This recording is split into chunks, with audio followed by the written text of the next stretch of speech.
नमस्कार दोस्तों, एक नई खोज में आपका स्वागत है। आज का खोज है गांधी की शहादत, जिसका लेखक है जगन फडणवीस।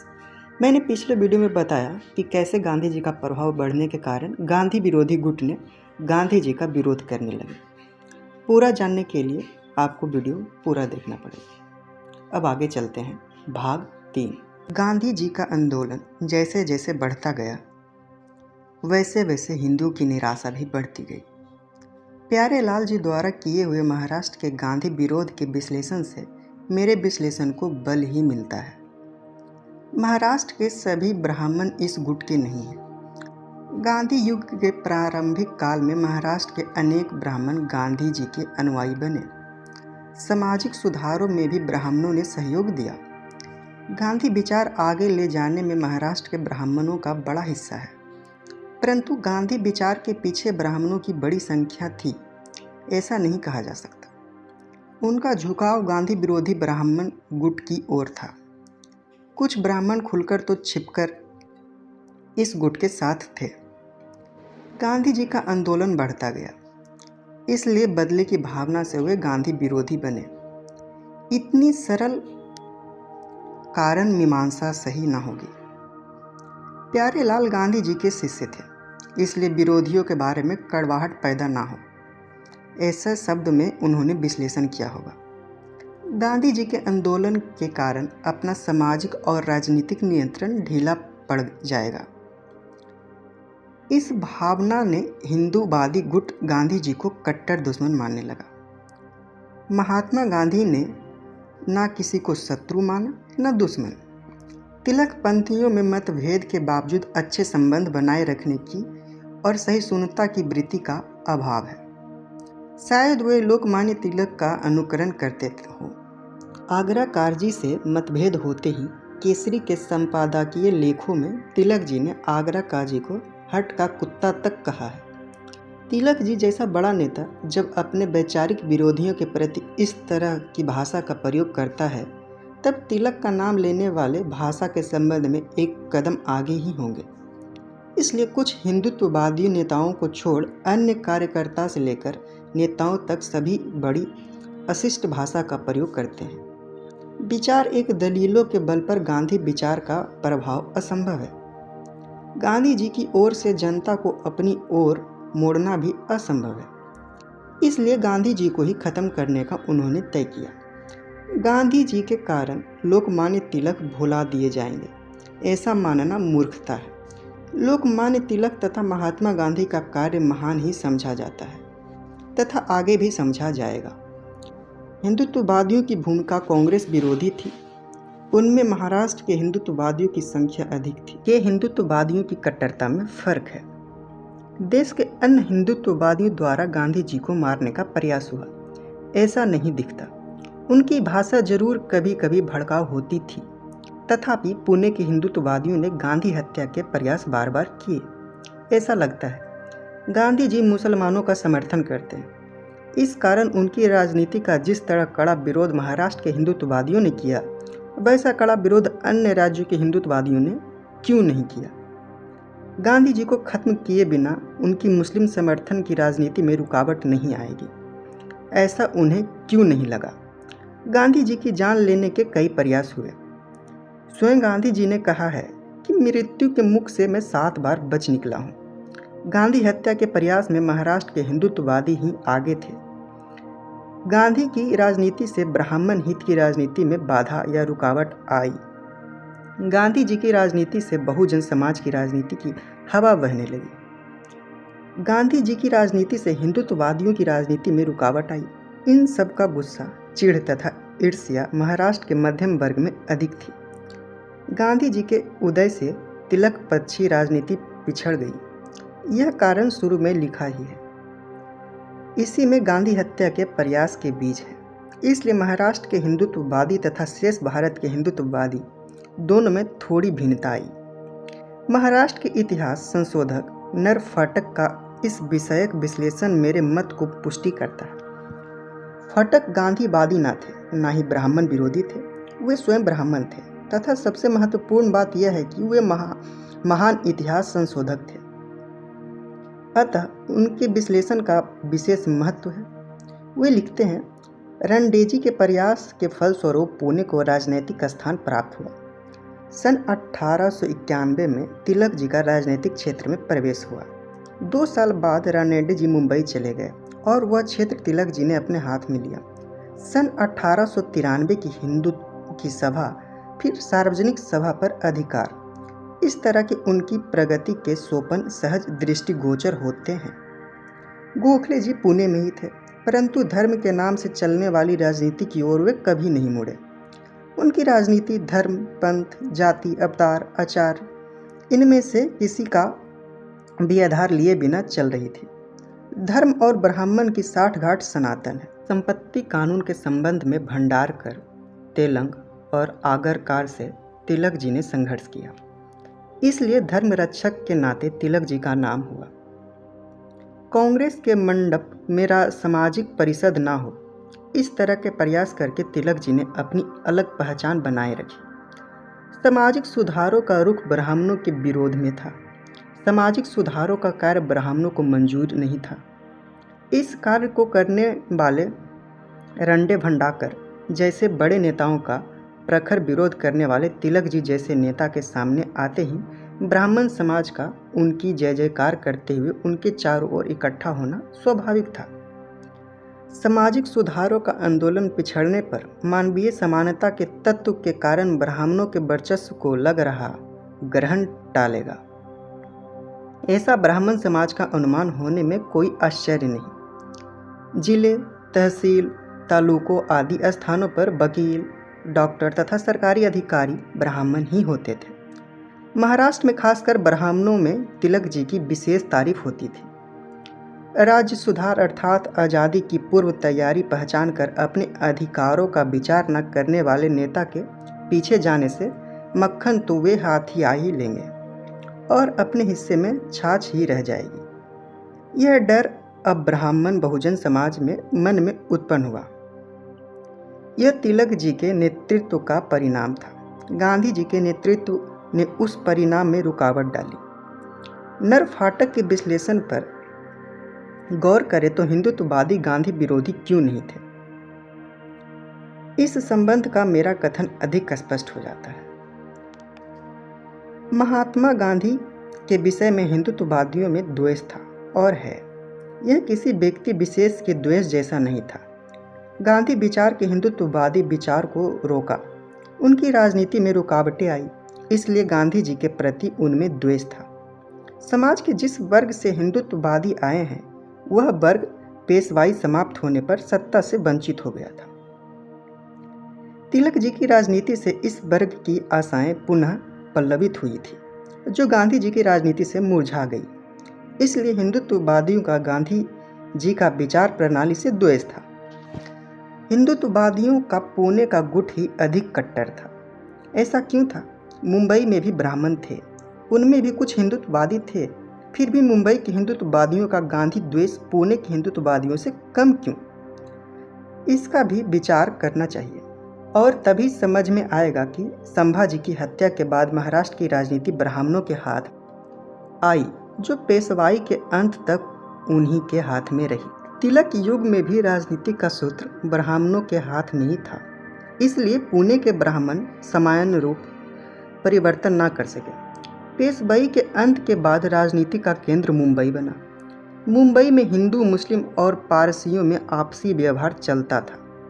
पुणे की तरह मुंबई में ब्राह्मणों का प्रभाव नहीं था। मुंबई के ब्राह्मण पुणे के ब्राह्मण की तरह एकजुट नहीं थे। तिलक जी जैसा नेता के उदय के बाद पुणे की ब्राह्मण वृत्ति के लोगों की जो आशा थी उसी को धक्का लगा। उससे गांधी द्वेष की राजनीति शुरू हुई। ऐसा मुंबई में नहीं हुआ। सभी ब्राह्मण गांधी द्वेष नहीं थे। केलकर, खापड़े जैसे लोग गांधी जी से दूर रहे, पर कृष्ण जी प्रभाकर खाडिलकर, शंकर राव देव, काका साहब गडगिल, आचार्य जावेडकर, आचार्य स भागवत जैसे कई ब्राह्मण गांधी जी के प्रभाव में आए।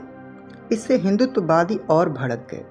ब्राह्मणों में से कुछ ने गांधी विचारधारा को अस्वीकार किया, पर नए बदलाव को जो न स्वीकार न कर सके वे कट्टर हिंदूवादी बने और गांधी द्वेष में अंधे हो गए।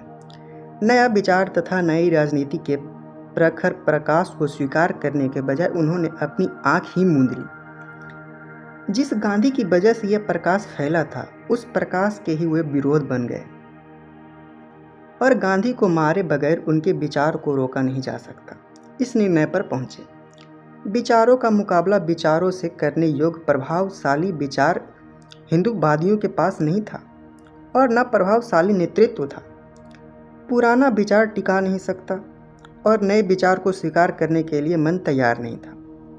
तब इस तरह की विकृति पैदा होती है। इसलिए हिंदू धर्मंधों में जो विकृति है वही मुस्लिम धर्मंधों में भी। दोनों धर्मंधों नए विचार तक नए सुधार को स्वीकार करने के लिए राजी नहीं है।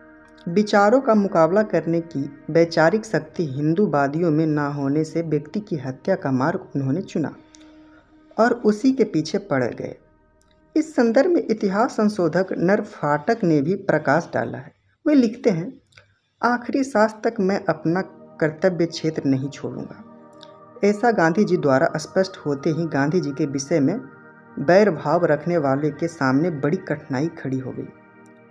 न वे राजनीति से बाहर होते हैं और न जल्दी मरने की कोई संभावना दिखती है। ऐसी परिस्थिति में उनकी जान लेने का उपाय महाराष्ट्र में अनेकों को सूझा।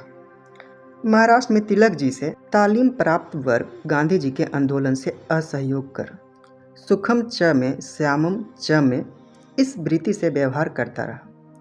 परंतु इसी समय इस वर्ग के कुछ लोग गांधी हत्या के हृदय रोग से पीड़ित हो गए। लोकमान्य तिलक के आंदोलन का सनातनियों हिंदुओं ने गलत अर्थ लगाया और वे गांधी जी के कट्टर शत्रु बन गए। वस्तुतः गांधी जी के कई आंदोलनों का मूल तिलक जी के आंदोलन में था।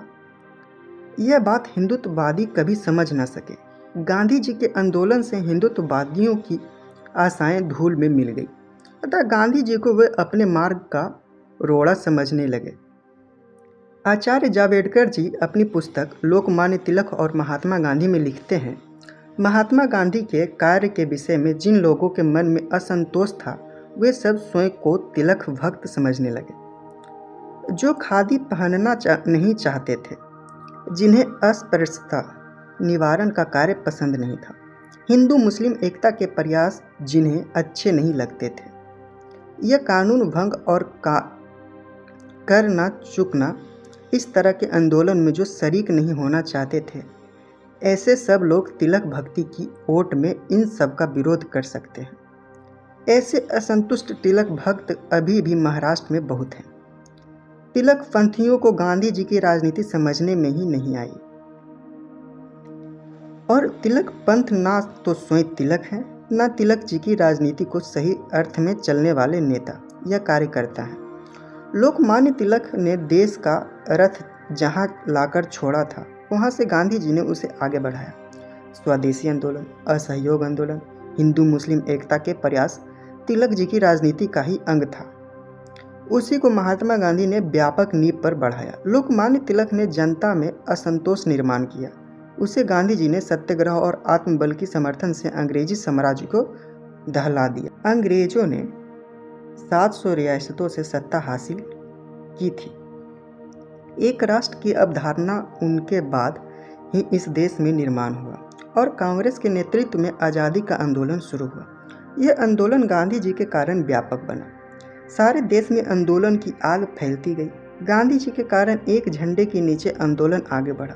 इसलिए नेताजी सुभाष चंद्र बोस ने 6 जुलाई 1944 को सबसे पहले गांधी जी को राष्ट्रपिता, फादर ऑफ द नेशन के नाम से संबोधित किया। हमने जिन 700 रियासतों के राजाओं से सत्ता ली थी, उन्हीं को सत्ता सौंपकर हम चले जाते हैं, ऐसा अंग्रेज कह रहे थे। गांधी जी ने इसका विरोध किया और अंग्रेजों का इरादा असफल कर दिया। इसलिए गांधी राष्ट्रपिता सिद्ध होते हैं। एक झंडे के नीचे सभी जातियों और संप्रदायों को साथ लेकर आज़ादी की लड़ाई लड़ी गई और आज़ादी हासिल हुई। इसलिए गांधी जी राष्ट्रपिता कहलाते हैं। राष्ट्रीय स्वयंसेवक संघ जैसे संगठन आज़ादी की लड़ाई में शामिल नहीं थे। वे केवल ऐसे हैं जो गांधी को राष्ट्रपिता मानने को तैयार नहीं हैं।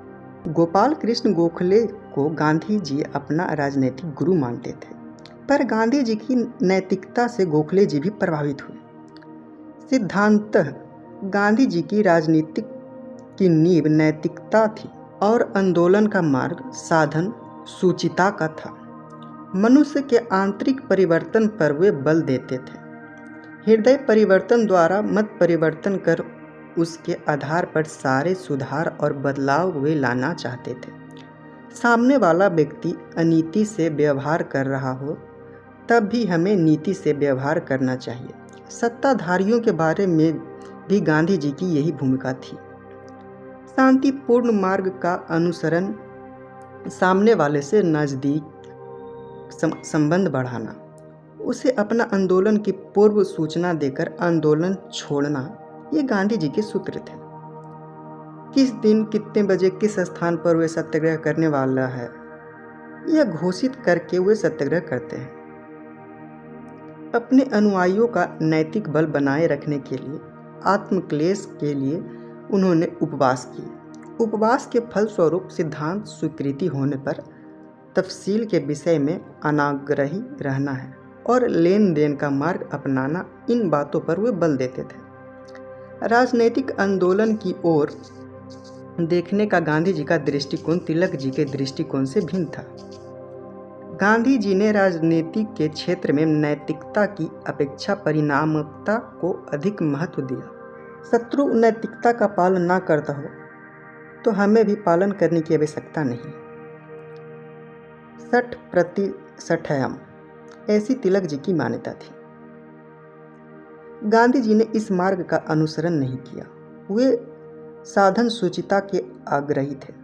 गांधी जी भगवान कृष्ण की गीता से भी उदाहरण देते थे, परंतु कभी कभी यह प्रश्न उठता है कि साधन सुचिता का आग्रह रखने वाले गांधी जी भगवान कृष्ण की कूटनीति को कैसे पसंद करते थे। वस्तुतः गांधी जी के साध्य की पवित्रता जितनी ही महत्व साधनों की पवित्रता को दिया है। कृष्ण के सूरज के सामने हाथ धरकर अंधेरा फैलाया। अंधेरा हो जाने से धर्म युद्ध के नियम अनुसार युद्ध बंद हुआ। तब फिर सूरज के सामने से हाथ हटाकर कौरवों के साथ फिर युद्ध करने की चाल चली। यह साधन सुचिता नहीं है। गांधी जी ने कभी ऐसे चालों का समर्थन नहीं किया, क्योंकि गांधी जी के आंदोलन में साध्य जितनी ही साधनों का महत्व है। एक इसी बात पर विचार करें तो कृष्ण दुनिया के पहले कम्युनिस्ट कहे जाएंगे। गांधी जी ने शांति का अहिंसक मार्ग अपनाया। विरोधियों से संपर्क रख उनमें परिवर्तन लाने में विश्वास, जिनके विरुद्ध लड़ना है उसे भी सावधान करना, यह सत्याग्रह का तंत्र था। दुनिया की आज तक की लड़ाई की तकनीक से वह भिन्न था। गांधी जी के सिद्धांत का, दृष्टिकोण का, लड़ाई की नई तकनीक का प्रभाव सामान्य लोगों के मन पर पड़ रहा था। वह प्रभाव ही लोगों को आंदोलन की ओर खींचता था। तिलक जी की राजनीति प्रमुखतः मध्यम वर्ग की राजनीति थी। गांधी जी ने किसान, मजदूर, दलित और स्त्रियों के प्रश्नों पर विचार किया। उनके प्रश्न हाथ में लिए। सभी धर्मों के लोगों के सहयोग बिना आंदोलन सफल नहीं हो सकता, यह गांधी जी समझ चुके थे। इसलिए उनका आंदोलन और विचार ग्रामीण क्षेत्रों में फैलता गया। गांधी जी धर्म को मानते थे, पर साथ ही सामाजिक सुधारों के हिमायत थे। लोकमान्य तिलक जी की श्रेष्ठता कौन नकार सकता है, किंतु तिलक जी की राजनीति की कुछ मर्यादाएं थी। सामाजिक सुधारों का विरोध करने के प्रसंग तिलक जी के जीवन में काफी दिखाई देते हैं। इसी कारण ब्राह्मण वर्ग प्रमुखता तिलक जी का अनुयायी बना। उस समय का मध्यम वर्ग तिलक जी की राजनीति का मेरुदंड बना। गांधी जी के उदय के बाद उनकी राजनीति में अपने वर्ग का हित अलग पड़ रहा है। यह दुख इस वर्ग को था। यह दुख इस वर्ग ने कभी खुलेआम प्रकट नहीं किया, वह पर गांधी जी की राजनीति से दूर ही रहा। मध्यम वर्ग गांधी जी का विरोध बनता आ गया और बहुजन समाज गांधी जी की ओर आकृष्ट होता गया। जाति के नाम पर ब्राह्मणों की राजनीति में स्थान मिलने की संभावना नहीं थी, अतः उन्होंने धर्म के नाम से राजनीति चलाई। तिलक जी ने राष्ट्र जागृति का महान कार्य किया। उसमें उन्होंने स्वधर्म, स्वभाषा और स्वसंस्कृति का उपयोग कर अभिमान जगाया। तिलक जी बहुजन समाज की आशाओं, आकांक्षाओं से कभी एक रूप नहीं हो पाए। ऊंची जातियों का पक्ष लेकर वर्ण व्यवस्था, रूढ़ियों और परंपराओं का समर्थन करते रहे। इसके विपरीत गांधी खुद को सनातनी हिंदू कहते थे, पर उन्होंने सामाजिक सुधार का कभी विरोध नहीं किया। इसलिए तिलक जी के अनुयायियों ने गांधी जी को शत्रु ही समझा। हिंदुत्ववादी ने ऊंची जाति के हित का विचार मन में रखकर ही राजनीति चलाई, इसलिए वे संकुचित राजनीति में ही उलझे रहे। अन्य लोगों को उन्होंने गौण की ही माना। अथनी में 11 नवंबर 1917 को तिलक जी का दिया भाषण उदाहरण के तौर पर उल्लेखनीय है। किसान विधानसभा में जाकर क्या हल चलाएगा, दर्जियों को वहां जाकर क्या सिलाई मशीन चलानी है, और बनिया क्या तराजू पकड़ेंगे। लोकमान्य तिलक के अंतिम दिनों का यह भाषण है। क्या बहुजन समाज के संबंध में उनके भी ये विचार उस समाज को गौण समझने वाले नहीं हैं? सामान्य ब्राह्मण भी विधानसभा में जाकर क्या दीप जलाने वाला था? परंतु उनके संबंध में तिलक जी ने कभी इस तरह की भाषा का प्रयोग नहीं किया। 24 मार्च 1918 को मुंबई में भारत की पहली अस्पृश्यता निवारण परिषद हुई। केसरी के संपादक के नाते नहीं, व्यक्तिगत रूप में इस परिषद में भाग लूंगा, ऐसा कहकर तिलक जी परिषद के लिए आए थे। इस परिषद का वर्णन कर्मवीर विट्ठल रामजी शिंदे ने अपने धर्म जीवन आनी तत्वज्ञान पुस्तक में किया। परिषद में सुबह भाषण देते हुए तिलक जी ने कहा, पेशवा के काल में भी अस्पृश्यों का भरा हुआ पानी ब्राह्मणों ने पिया। अस्पृश्यता ईश्वर को मान्य होगी तो मैं उसे ईश्वर ही नहीं मानूंगा। लोकमान्य के इस वाक्य पर इतनी तालियां बजी और ऐसा लगा कि अब पंडाल ही टूट जाएगा।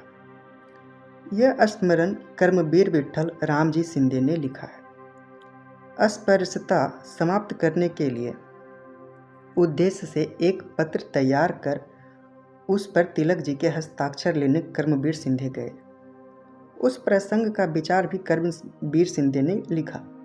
उन्होंने लिखा है, जब हस्ताक्षर लेने में गया तब तिलक जी आनाकानी करने लगे। एक बार वे आगे भी बढ़े तो दादा साहब करंदीकर ने उन्हें रोका। अंत में अत्यंत व्याकुल होकर तिलक जी ने अपने दोनों हाथ मेरे कंधे पर रखे और विनती करने लगे कि मेरे इंग्लैंड से लौटने तक आप यहाँ आगरा छोड़ दें।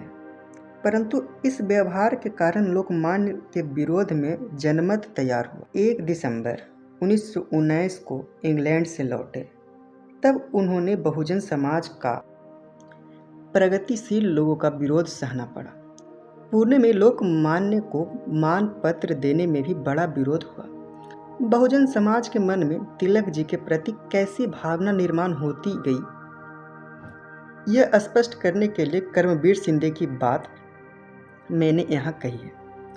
साथ ही सनातनी लोग तिलकपंथी क्यों बने, यह स्पष्ट होने में भी इससे मदद मिलेगी। लोकमान्य तिलक की राजनीति से तथा उनके मार्ग से आज़ादी मिलेगी तो ब्राह्मण का प्रभाव पुनः प्रतिस्थापित होगा, ऐसा बहुजन समाज को क्यों लगता था, यह भी समझ में आएगा। गांधी जी के उदय से तिलकपंथी राजनीति पिछड़ गई और गांधी विचार तथा उनके आंदोलन सामान्य लोगों तक पहुंचना तथा ब्राह्मण वर्चस्व की आशा ही गांधी विचार की वजह से उखड़ गई। यही हिंदुत्ववादियों के गांधी के प्रति क्षोभ का कारण था। प्रोफेसर नीलनी पंडित ने जातिवाद आनी वर्गवाद पुस्तक में लोकमान्य तिलक के विषय में लिखा। तिलक जी जैसा महान नेता भी मध्यम वर्ग की राजनीति की मर्यादा आखिर तक लांघ न सका। शहरों की सुनिश्चित लोग ही यह समय राजनीति में आगे आ गए।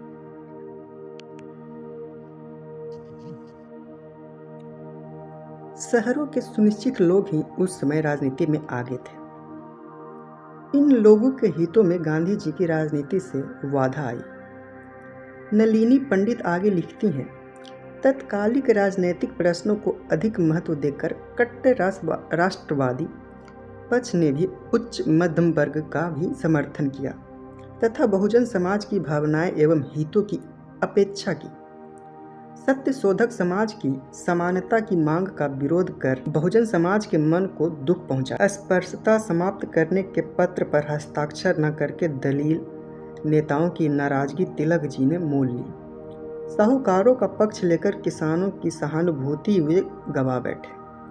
इसलिए तिलक जी कठोर व्यक्ति, उत्कट देशभक्ति, निर्भयता और निष्प्रवृत्ति तथा अतुलनीय स्वार्थ त्याग के कारण उनका असीम आदर करते हैं, उनके प्रति गौरव भाव है। फिर भी महाराष्ट्र के ब्राह्मणेतर बहुजन समाज के लोग उनके आंदोलन में उत्साह से शरीक नहीं हुए। यही भेद आगे चलकर तिलकपंथी तथा गांधी जी का नेतृत्व स्वीकार करने वाला समाज में कायम रहा। तिलक जी का अनुयायी बना हुआ एक गुट सनातनी प्रवृत्ति का ही रहा तथा गांधी जी का विरोध करने में ही खुद को धन्य समझने लगा। गांधी विचार से इस वर्ग के हित को धक्का लगा। एक ओर यह धक्का और दूसरी ओर गांधी का आंदोलन आंधी की तरह फैलने का सिलसिला। हिंदुत्ववादी गांधी जी को पहले नवंबर का शत्रु मानने लगे। गांधी जी की सर्वसमावेशन राजनीति के कारण उनके नेतृत्व में शुरू हुए आज़ादी के आंदोलन में राष्ट्रीय स्वयंसेवक संघ सम्मिलित नहीं हुआ। गांधी जी के नेतृत्व में चलने वाले आंदोलन से अगर आज़ादी मिली तो वह अपनी विचार प्रणाली के लिए घातक हो गई और आज़ादी का आंदोलन स्वयं चलने वाला बड़ा नेता उनके पास नहीं था। इसलिए राष्ट्रीय स्वयंसेवक संघ आज़ादी के आंदोलन में शरीक नहीं हुआ। आम लोग के हित की राजनीति चलाने की विचारधारा हिंदुत्ववादी के पास नहीं थी। गांधी खुद को सनातनी हिंदू कहते थे, इसलिए गांधी विरोध की राजनीति चलाने के लिए और लोग को अपनी ओर खींचने के लिए गांधी मुसलमानों का त्रुटिकरण करते हैं, ऐसा प्रचार ये लोग करते थे। परंतु मुस्लिमों का त्रुटिकरण करने से गांधी जी को कौन सा लाभ मिलने वाला है, यह बात वे स्पष्ट रूप से लोगों को समझा न सके। आम आदमी को सच्चाई, प्रामाणिकता के प्रति आस्था होती है, हिंदुत्ववादियों में इसका अभाव है। हिंदू मुस्लिम एकता के बगैर अंग्रेजों को खदेड़ा नहीं जा सकता। यह बात तिलक जी की ही तरह गांधी जी भी मानते थे। इसलिए मुसलमानों का सहयोग प्राप्त करने के लिए मुसलमानों के कुछ द्वेष को तिलक जी की तरह गांधी जी ने भी हेतुतः नज़रअंदाज, पर इससे मुस्लिमों का तुष्टीकरण नहीं कहा जा सकता। और अगर ये मुसलमानों का तुष्टीकरण कहना है तो तिलक जी भी इस द्वेष से मुक्त नहीं हो सकते। महात्मा गांधी जी ने विभाजन का भरसक विरोध किया था और अब यह बात देश जान चुकी है। गांधी जी के कारण विभाजन नहीं हुआ। गांधी जी का राजनीति का काल बहुत पुराना नहीं है, यह तो अभी कल परसों का काल है। जिन लोगों ने गांधी जी को देखा है, उनकी राजनीति में साथ दी, उनके साथ रहे, ऐसा कुछ लोग अभी जीवित हैं। आंखों के सामने गांधी जी की राजनीति होने के बावजूद गांधी जी की वजह से देश का विभाजन हुआ, ऐसा मानना राजनीति के संबंध में अनभिज्ञता ही दर्शाता है। विभाजन गांधी जी के कारण नहीं हुआ, परंतु भारत में मोहनदास करमचंद गांधी नामक कोई आदमी है। यह जब भारत जानता भी नहीं था तब विभाजन के बीज बोए गए थे। 1888 के आसपास लॉर्ड डफरिन ने विभाजन के बीज बोए। 1909 में विभक्त मतदान संघ की स्थापना हुई, तब ये बीज अंकुरित हुए। गांधी जी ने विभाजन का विषैला वृक्ष समूल नष्ट करने का प्रयास किया था, परंतु वे सफल नहीं हुए। गांधी जी अकेले पड़ गए थे। विभाजन को रोकने की सामर्थ्य देश में केवल गांधी जी में ही थी, पर सामर्थ्य कम पड़ी। इसका कारण गांधी नहीं, सारा देश इसके लिए दोषी है। विभाजन का विरोध करने के लिए देश तत्पर है। ऐसा अगर गांधी जी देखते तो वे निश्चित ही विभाजन टाल सकते थे। गांधी अकेले ही अंत तक विभाजन के विरोध में थे। आगे का भाग सुनने के लिए बने रहिए नई खोज के साथ। धन्यवाद।